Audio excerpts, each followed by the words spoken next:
morning. It's Tuesday, I think December 12th or something. And I haven't been on the YouTube box, that's for sure. The flu, so it was like 2 weeks yesterday of kind of like severe symptoms, I guess. At least for what I'm used to. I don't get sick all that often. I'm not a person that never gets sick, but you know, if I do, it's usually 2-3 days. And even at that, I mean, I haven't been like bedridden in years. And you know, 2 weeks ago I woke up like violently ill, vomiting and everything else like that. And then that Monday I just laid in bed. I couldn't move. Then I had a couple good days after that. Then the joint pain set in. You know, I could still get out and do a little bit of stuff, but I didn't get too much done. And then then all sorts of other symptoms come at me, and it was just an absolute nightmare. And then most recently, the last 5 days basically has been this relentless dry cough. So you're not coughing anything up, you're just coughing. Hold on a sec. And believe it or not, that was actually the most unbearable part of the whole thing. Like I didn't even know if I was gonna make it yesterday. Like I thought I actually might die, because you would start coughing and coughing and coughing, and then just get a splitting headache, or you know, you could feel your like whatever vessels in your head pressuring up, and it was just like almost more than a guy could take. But I have been working away in the shop when I can. I get out here, put a fresh coat of paint on all these tins, and then or like panels, whatever you want to call them. I don't know what you call them. I think motorbike people call shit like that tins. Taped up a little bit, painted a little bit of this. Like I said, I'm not going to I'm not going to get too excited about, you know, trying to get everywhere. It's going to look good from afar, but it'll be far from good. Gonna get some gloss white, paint this white, paint the cab white, wash up the windows. Couple windows are cracked. I'll take those in and get them replaced by the window guy. And yeah, I mean, it's only a yard tractor. It does have a loader that goes on it. I'm going to take that into town to the sandblasting guy, have him blast and paint it. And I don't know, it'll just look better. Everything benefits from a coat of paint. My Honda pump quit the other day, so I took the carburetor off of it. Well, I'm deep into the Honda pump here at the moment, and I don't like that stuff. So that little pile of almost rust, a little bit up here too. Spark plug, everything was working good. Seemed to be a fuel issue. And of course, these tiny little ports in these tiny little carburetors or whatever, you know, look at that. That's a bunch of junk right there. So we gotta get all that out of there and get this cleaned up. That was a new fuel tank, so I don't understand how a bunch of crap got in there. But of course, nothing stays forever, so I'm gonna get a little pick some of that stuff out, blow some air through it, put it back together. Hopefully that'll work.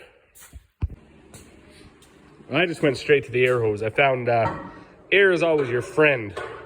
One thing you do want to make sure though is you look over it pretty well. Make sure you got all of the O-rings and stuff are still in there before you start blowing the air in there. You got to make sure you know what's supposed to be there, because when you add air to it and start blowing through these little orifices and stuff, sometimes there's little springs and little balls that seat or whatever, and if you just blast 120 psi of air into this, and one of those balls fall out, or a spring falls out, or a gasket falls out, O-ring or something that you didn't even know was there, well, you're not going to have success putting it back together. So I'm going to put this back together real quick. I think that probably was it. Then maybe I'll dump that fuel tank out, see if there's some crud in there. I don't like the fact that it's not pouring out right now, because the fuel tank is full, so that where it's dripping there, it should be just pouring out of there. So I'll have to blow some air through that too. And then I'd like to blame somebody else for there being crud in the tank, but it's pretty much my fault, so I guess it'll have to be me. All right, we got everything mostly fastened back up. Of course, lots of this stuff is pretty straightforward. I got a couple laughs there last week. I had done a video last winter about taking apart a Hotsy pressure washer. And I guess I labeled it incorrectly because it, in the title it said do it yourself. But all I meant by that was, don't be scared to tackle some of these projects yourself. You take a piece of shit like this into Honda or, a dealership, and they'll probably charge you $500-600 to take it apart and fix it. When you can just go to UFA and buy a whole new pump like this one for $399. So if that's the kind of person you are, where you don't mind filling up the landfill and throwing everything away, and you don't own a set of wrenches, and you're not interested in it anyways, that's fine. You can just keep buying new shit. But lots of this stuff, I mean, it looks intimidating if you're not a mechanic, which I'm not. But at the end of the day, you don't take all this stuff apart, right? You take 3 or 4 bolts out of here, pull this apart, scrape the crud out of the bowl, or, a little bit of those things. And as long as you're careful, you don't have too much stress. I also notice I need a muffler. Let's see how that is wobbling around. But anyways, I do have this all tightened up again. So I'm going to flip her on here. Or I guess it is already on. And fuel's on. Choke is full choke. Throttle, let's put somewhere around there. I did throw a cap on the end of the pump here just so if it does fire up, it doesn't just spray the bit of molasses that's in the pump all over everything. Because, as you can see from earlier, I have a big enough mess to clean up. So let's set this phone up here and see if it starts.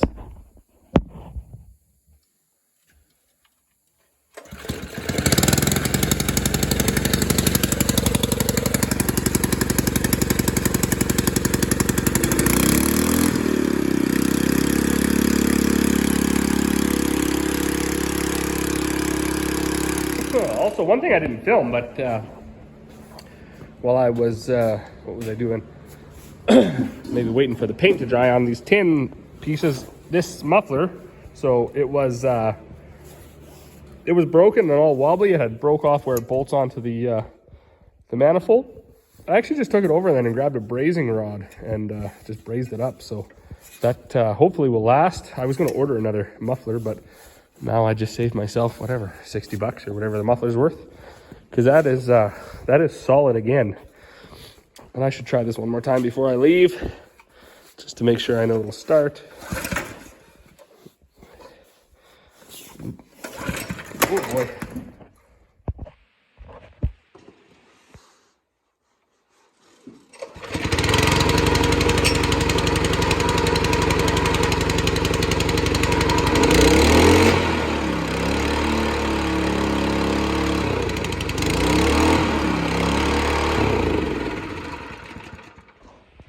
Got to go fish one bag of supplement out of, oh, that got dark. One bag of supplement out of the feed shed. Someone's coming for that today. And then I got to roll up 6,000 pounds of barley. So we'll get things happening here. We had dogs in here fighting there a couple days ago, I think. And fortunately, they were goofing off enough that they actually hit this valve and opened this oil drum a little bit, so it was just slowly draining out. Nobody's seen it. Must have been overnight. Drip, drip, drip, drip, drip. Whole bunch of oil right here, so that was fun too. Got to pull everything out of there, try to clean it all up. Just never ends. Absolutely never ends. Well, good afternoon. I was just in having a bit of lunch and phoned the New Holland dealer. This tractor's got a bit of a hydraulic gremlin in it. When I was seeding last year, I'd be going down the field, and the fan on the air tank, that's hydraulically driven, and it would just kick out. That set of hydraulics would kick out, and then once I turned the wheel, pulled the drill out of the ground, turned the wheel, turned around, some priority valve somewhere shifted, and then the fan would turn back on. So you can imagine if you're supposed to be going in half-mile rounds or mile rounds and you got to turn around every 15 feet because your fan kicks out, how long it would take, not to mention potential plugging and all that stuff. So the mechanic was riding around with me when it happened, so he's pretty well aware of what's going on. But we figured it would just be cheaper and it'll be more efficient for the mechanic if I just run the tractor into town. So it's about probably a 2-hour trip to get to town. Like not pulling any implements, I can just fly with the tractor. So but of course, batteries, right? I mean, I had everything disconnected, but the batteries are still dead. So I'm not exactly sure how we're all going to be successful in this new battery EV age, but I can tell you farmers aren't excited about it, and it's because the technology that we're exposed to as far as batteries go is total shit. That tractor has 3,000 hours on it. We bought it new. It's had like 3 sets of batteries. We disconnect them over the winter. You know, it runs a couple hundred hours in the spring and then a couple hundred hours in the fall. And yeah, they're just always dead. So anyways, I got my mom's motorhome over there boosting it. And while that's happening, I'm gonna go and make this one bag I gotta make. And then I'll take the telehandler over there and hook another set of booster cables up to it and give her double trouble. And then hopefully I can get it started, because it is like, it's 1 o'clock. So if it takes me 2 hours to get to town, that's already gonna be 3. Someone's gonna come get me, back 4. Yeah, see, this stuff takes all the time, which is why it makes more sense for us to take the tractor, and then the mechanic doesn't have to drive all the way out here and then realize he needs this fitting and that fitting, and then he needs to talk to his supervisor and, you know, troubleshoot with his peers on what's going on. So if he's got it in his shop, he can fire it up and let it run and do everything he needs to do. So that's the best way. Plus, I'm finding when I'm working, exerting myself, the cough starts. And last night was like the first night where I got a pretty decent sleep. I didn't cough all night. So maybe if I take it easy and just do a nice little tractor ride into town,